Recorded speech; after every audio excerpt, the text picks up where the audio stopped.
I feel at the moment, yeah, for Christian education philosophy. It's more like your worldview. Yeah. Have you ever written one down before? No, I haven't, but I should. When I say to you, are there particular key scriptures that mean a lot to you in terms of your work in the school? Is there any one that comes immediately to mind? The one where Jesus said, "Suffer little children and do not forbid them, for such is the kingdom of God." Fantastic, fantastic. Yeah. And I remember in this last assignment from you, you were talking a lot about the children being nurtured. Tell me a bit more about what you were saying there. Yeah, well, I believe with especially children and Christian education, it's more I'm seeing about character. It's like character driven, but it needs to be relational. And with children, they really see through that. When they see you as a real person that cares about them and sees that you have the best intentions in mind, they will start to trust you, build a bridge. And then that's the way Christ, I believe, also approached things. It was very relational. And then you can bring in the message and story and other things from there. Yeah. Now, can I push you a bit more? You're in Kingdom Cultural Christian School. And yes, in that assignment, you're beginning to unpack a bit of the philosophy of that school. Could you just talk for a few minutes on how that's developed? Where did that come from? That vision. Okay. The vision was birthed by my pastor. His name's Ben EDU101. It was about 8 years ago that he actually started to get a heart to do this. And that was birthed out of a 40-day fast that he went away for on a mountain. And one of the first visions God gave him on his first night of the fast was a school. And it was just this amazing school that was really dealing with children and helping them to really be the leaders of tomorrow and things like that. So basically 8 years ago, he started to think about it, but we weren't ready yet. But then he started to research many different areas of education and what we can do to have an education revolution and to help us to change the system in such a way that it's more the student focused, where we can collaborate with students really well. We can have stages and not ages, and we could be in an open learning environment. We can have game-based sort of education models. The kids are doing things like mathletics online. The juniors are using iPads, for instance. The seniors are using MacBook Airs, and they're working together in a collaborative environment with a lot of critical thinking, creativity, and project-based learning. So it's a lot of those amazing things that are taking place at the moment, where the older ones are taking alongside the younger ones and assisting them in their work. And it's very self-paced so that they're able to move ahead in line with where they're at instead of just being boxed in. So did you see this modeled anywhere, or where did this technique come from? Okay.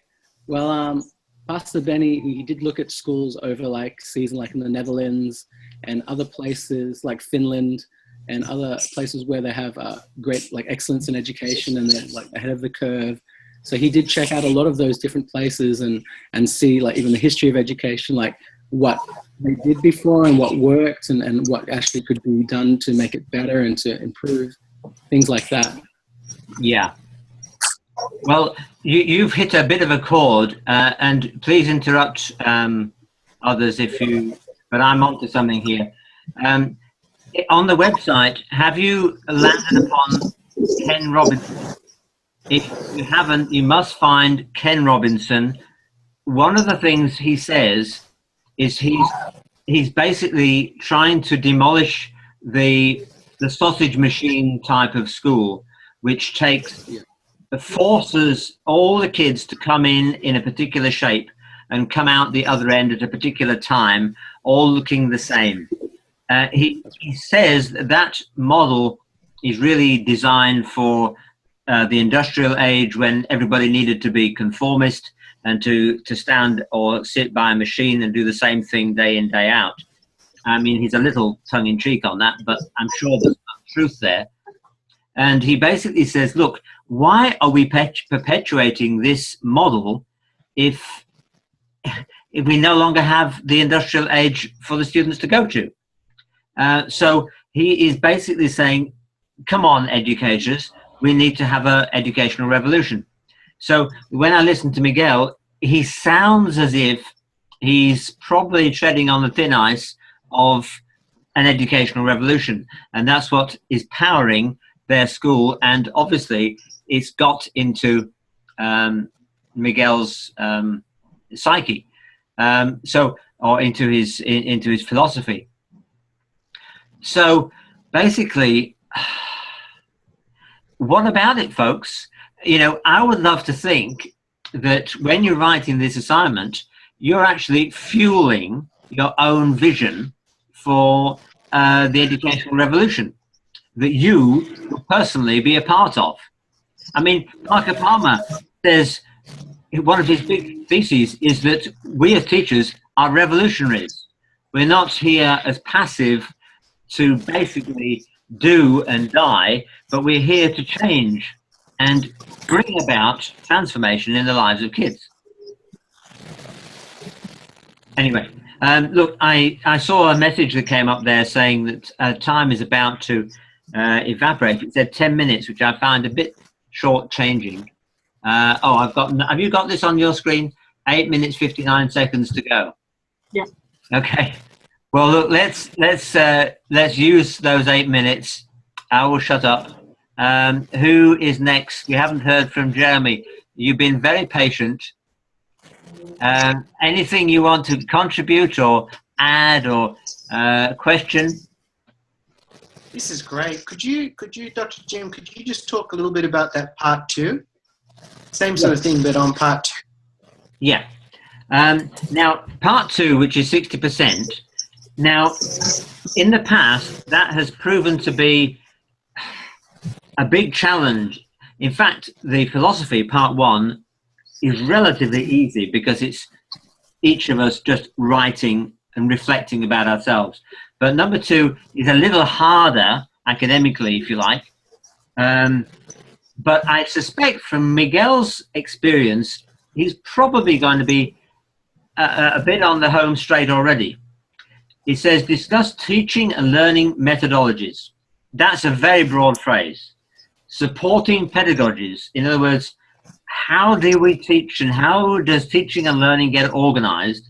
They're just words to describe what do we do in the classroom? What do we do as teachers? And so as you go through your reading, you will find some approaches, shall I call it that, some approaches that really resonate with you. And you can say, yeah, I like that. That's what I do. That fits with the way I think. That fits with my part 1. And therefore, I want to make that part of my future. And I'll say so, and I'll reflect and research why it is I like that approach. And then, for example, I'll give you an example. The approach that deals with individualized learning. Now, I personally like that because every child is at a different stage. And to force somebody to be at the same stage as everybody else so they can have a lockstep lesson, it grates a bit with me. If we can create a learning situation where the learning is individually tailored to the student's needs, that resonates with me. I like that one. Okay? One that doesn't is discovery learning. Now, I personally wouldn't use that a lot. I'm not saying never, but I'm just saying if that was the overarching philosophy of my classroom, I think there would be a large percentage of the children who would basically get lost and wouldn't have a scaffolding to build their education upon. They would be having fun, sure, playing, sure, interacting, especially if they're gregarious sort, but would they really be building good education? Nah, I don't think so, but that's me. And I would, I'd have to put the evidence down for why I disputed that. So go through, let's look at assessment. If an assessment is purely theoretical and has no practical use for the child, why would they get excited about it? 10% might have the intellect to really absorb that, academic approach. But the alternative could be a real world situation which they could meet, measuring, I don't know, the amount of timber that you need to build a fireplace or whatever, and what you do to go and help your family do the thing, and work out areas of paint you need to do a job, to complete a job. Make it real and tangible so the children can actually relate to what you're asking them, and they don't feel as if, oh man, what do we have to learn this for, sir? So types of assessment that actually can connect with the children as to where they're at. I would then be working on which assessment styles work, which behavior management styles work, which I'm comfortable with, which I'm not. So that's what you should do. And you don't have to do all of them. I would love you to take even 5 or 6 approaches and unpack them well. There's no, you have to do all of these. No, there's no such thing. If you just basically did 2, I think that might be a bit thin and scratching it. But basically, if you do a selection of styles that you like versus styles and approaches that you don't like, and justify each approach. And ideally, you could make a little link and say, as in my philosophy, in part 1, so part 1 and part 2 dovetail together, and they obviously flow from one another. For part 2, you're going to have, I would trust, a much larger reference list. Dare I say it? It could be a page. There's a lot of reading for part 2.